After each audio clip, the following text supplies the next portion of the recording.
प्यारे बच्चों, जय हिंद। बच्चों, class 7th, subject science, lesson second, nutrition in animals, part 5, the food pipe oblique oesophagus. Food pipe को बच्चों ओइसोफेगस भी कहते हैं साइंस की लैंग्वेज में। ध्यान पे देखिएगा, सुनिएगा, समझिएगा। द फूड पाइप इज, बच्चों पहले आपको मैं समझा देता हूँ। देखें, ये हमारी फूड पाइप है, ये हमारा मुख है। मुख से होते हुए हमारा भोजन, ये छाती हमारी है, होता हुआ पेट में आ जाता है। ठीक, पेट में आता है। ये फूड पाइप से हमारा भोजन पेट में कैसे पहुंचता है? जब आप मुंह चलाते हैं तो इस फूड पाइप में मूवमेंट होता है, तब ये हिलती रहती है। इस वजह से आपका जो भोजन है वो फूड पाइप से होता हुआ आपके पेट में आ जाता है। क्लियर? ये है, ये पेट है। ठीक बच्चों, देखें, the food pipe is a muscular tube. भोजन की नली मांसपेशीय ट्यूब है, which runs through the chest cavity and opens into the stomach। जो चेस्ट कैविटी, छाती से होती हुई पेट में खुलती है। छाती के नीचे होती हुई पेट में जाकर के खुल जाती है। Clear? The swallowed food passes into the food pipe. Swallowed food, निगला हुआ भोजन, जो आप मुख में भोजन लेते हैं फिर आप निगलते हैं। निगलने के बाद जब निगला हुआ भोजन पासेस, फूड पाइप से होता हुआ कहाँ आता है? ओइसोफेज होता हुआ कहाँ आ जाता है? हमारे पेट में आ जाता है। ठीक, यहाँ से आप भोजन को निगलते हैं। निगलने के बाद फिर भोजन आप मुँह चलाते रहते हैं, और फिर आप मुँह चलाने से आपकी फूड पाइप में मूवमेंट होता रहता है, और मूवमेंट होते होते भोजन आपके पेट में पहुंच जाता है। Food is pushed down by movement of the wall of the food pipe. Food mean भोजन, पुश मीन्स धक्का देना, डाउन मीन्स नीचे, मूवमेंट मीन्स गति, वॉल मीन्स दीवार, फूड पाइप। ये बच्चों देखिए, ये फूड पाइप है, इसके बाहर की जो वो है, जैसे कि हमारी पेंसिल है, तो इसको हम पेंसिल के बाहरी भाग को हम पेंसिल की वॉल कह सकते हैं। पेंसिल के बाहरी भाग को हम पेंसिल की वॉल कह सकते हैं। ठीक उसी प्रकार से ये आपकी जो फूड पाइप है, इसके जो बाहर का भाग है, ये फूड वॉल कहलाती है। जब आप मुंह चलाते हैं तो इस फूड पाइप में मूवमेंट होता है। मूवमेंट होने के कारण आपके मुंह से निगलने के बाद भोजन फूड पाइप में होता हुआ आपके पेट में आ जाता है। वही कह रहा है यहाँ पर, food is push down by movement of the wall of the food pipe. Food pipe की दीवालों में गति होने के कारण, हिलने डुलने के कारण भोजन को धक्का दे दिया जाता है और वो पेट में पहुंच जाता है। इनफैक्ट, वास्तव में this movement take place throughout the alimentary canal. आहार नाल, एलिमेंट्री मीन्स आहार, कैनाल मीन्स नली। ये बच्चों इसको एलिमेंट्री कैनाल भी कहते हैं। एलिमेंट्री कैनाल इन द, वास्तव में दिस मूवमेंट टेक प्लेस, यह मूवमेंट इनका स्थान ले लेता है। एलिमेंट्री कैनाल जो होता है, आहार नाल में मूवमेंट होने के कारण ही आपका भोजन पेट में पहुंचता है। बच्चों, एक ही बात को कई बार से समझाया गया है। पुट द फूड डाउनवर्ड, और भोजन को नीचे की ओर धक्का दिया जाता है। ठीक, नीचे की ओर धक्का दिया जाता है, क्योंकि मुख आपका चल रहा है, यहाँ पर भोजन आपके मुंह में बराबर आ रहा है, आप निगल रहे हैं और फूड पाइप में बराबर मूवमेंट हो रही है, इसलिए भोजन नीचे की ओर आएगा, ऊपर की ओर नहीं जा सकता।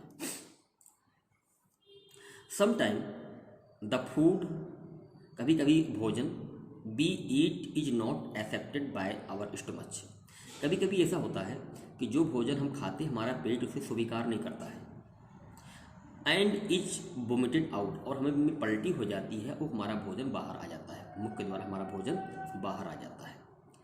Try to recall the instances when you vomited after eating and think of the reason for it, जब आप खाना खाते हैं आपको पलटी हो जाती है, का रीजन क्या हो सकता है, आप विचार करें। जैसे कभी कभी ऐसा होता है आप का पेट भरा हुआ है, आपका पेट भरा हुआ है, अब ज़बरदस्ती खा रहे हैं तो कभी कभी इसमें भी आपको वोमिटिंग हो जाती है, उल्टी हो जाती है। ठीक, कभी कभी ऐसा होता है आप खाने में मक्खी गिर गई या कोई गंदगी गिर गई तो आपका मन ऑटोमेटिक ख़राब हो जाता है, तो उस टाइम पर भी आपको वोमिटिंग हो जाती है। ये दो कंडीशन होती हैं वोमिटिंग की। तीसरी कंडीशन होती है जैसे कभी आपको कोई बीमारी है, कोई आपको बीमारी है, बीमारी के कारण भी आपका खाना फूड पाइप से पेट में नहीं जा पाता है और वो भोजन जो है आपका वोमिटिंग के द्वारा बाहर आ जाता है। ये 3 कंडीशन है और चौथी भी हो सकती है। आगे देखिए, द स्टोमच, पेट, ये बच्चों पेट है पूरा, समझ में, ये पूरी फूड पाइप है, ये हमारा पेट है, क्लियर, देख रहे हैं आप।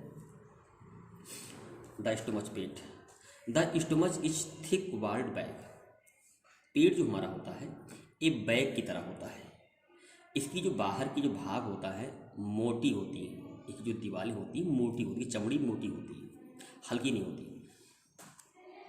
इट इज ए मस्कुलर, ये मांसपेशी बैग होता है। ये मत सोचिए कि कोई थैला आपके घर से सिलवा करके आपके पेट में जो डाल दिया गया, ठीक। ये जो पेट है बच्चों ये मांस का होता है, ठीक है ना। जे शेप्ड स्ट्रक्चर, इसकी जो आकृति कहती है जे फॉर जग, इसकी जो आकृति है, इसकी जो बनावट है जे के आकार की है, clear. It is the widest part of the alimentary canal, या जो है ये कौन, पेट जो है आहार नाल का सबसे वाइडेस्ट चौड़ा भाग होता है। It receive food from the food pipe, ये भोजन कहाँ से प्राप्त करता है, फूड पाइप से भोजन को रिसीव करता है। एट वन द एंड, और अंत में, open into the small intestine, और आगे जाकर के ये छोटी आंतों को भोजन सप्लाई कर देता है। साहब पेट हमारा छोटी आंतों में खुल जाता है और इसके बाद फिर हमारा भोजन जो छोटी आंतों में चला जाता है। The inner lining of the stomach secretes mucus hydrochloric acid and digestive juice. The inner lining of the stomach, पेट के इंद्र में अंदर, लाइनिंग मीन्स परतें, पेट की अंदर की परतों से सीक्रेट्स माने स्राव होता है, निकलता है, क्या निकलता है, मोकस बलगम, हाइड्रोक्लोरिक एसिड और डाइजेस्टिव जूस। ये 3 चीज़ें पेट से, पेट की दीवारों से निकलता है। ये बच्चों पाचक रस होते हैं, इसके द्वारा ही भोजन हमारा पच जाता है। The lining of the stomach, the पेट की परतें, is protected by the mucus, बलगम के द्वारा इन पेट की परतों का जो है सुरक्षा की जाती है। The hydrochloric acid kill many bacteria, hydrochloric acid जो है बच्चों बहुत सी बैक्टीरिया सूक्ष्म जीवों को मार देता है। That inter along with the food, जो हमारे भोजन के साथ हमारे पेट में चले जाते हैं। जैसे कभी कभी ऐसा होता है आप खीरे को या कोई चीज़ आप ठीक से धोते नहीं हैं तो गंदगी आपके पेट में चली जाती है, उसमें जो है बैक्टीरिया होती है, फंगस होता है, वो जो है हमारे पेट में जाके ख़त्म हो जाते हैं। ये जो है तीनों चीज़ें उसको ख़त्म कर देती हैं। And also help in activation of enzyme, और यहाँ पर बहुत सारे एंजाइम सक्रिय हो जाते हैं। बच्चों एंजाइम क्या होते हैं, बच्चों एंजाइम वो होता है जो हमारे भोजन को जो है पचाने वाला एक रस होता है। It make the medium of the stomach acid, ये हमारे पेट में एसिड का काम करता है, एसिड एक एसिड माध्यम का काम करता है। And help the digestive juice to eat, और खाने में पाचक रस की सहायता करता है। आगे देखें, protein are broken down into simpler substances by the digestive juice.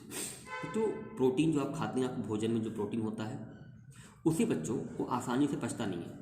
जो डाइजेस्टिव जूस होता है उस प्रोटीन को सिंपलर सामान्य टुकड़ों में तोड़ देता है। मतलब जो डाइजेस्टिव जूस होता है आपके प्रोटीन को छोटे छोटे टुकड़ों में तोड़ देता है, तब उसे पचने में आसानी हो जाती है। ठीक बच्चों, आपने दोनों टॉपिक आपने पढ़ लिए।